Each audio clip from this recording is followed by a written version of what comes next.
Við vorum hérna að setja ferðaþjónustu vikuna og hún hefst venjulega með nýársmálstofunni sem við erum núna að halda í 9. skiptið og troðfullt hús, það alls konar áskorunir, hindranir framundan en það líka bjart þegar við horfum aðeins lengra og við ætlum að gera þetta saman og við ætlum að vera samstíga í samstarfi inn í framtíðina og þá að ferðaþjónustan svoleiðis aldeilis mikið inni.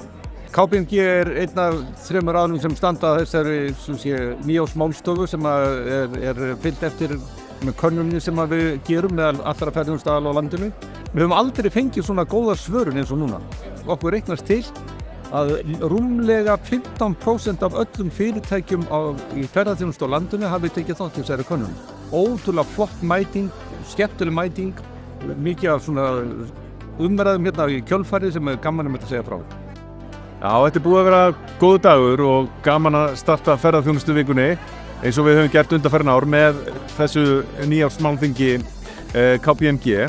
Það var auðvitað sláandi að sjá könnunina sem var verið að kynna hérna og það auðvitað svona ákveðnar áhyggjur til skamms tíma í greininni en svona heilt yfir þá mín tilfinning svo að framtíðin sé björt þegar við horfum lengra inn í framtíðina og eins og við vorum að gera í dag.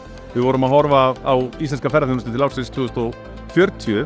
Það var mjög skemmtilegt og margt sem komið upp til að ræða og það bara svona verkefnið okkar að undirbúa það að ferðaþjónusta verði það sem við óskum okkur árið 2040.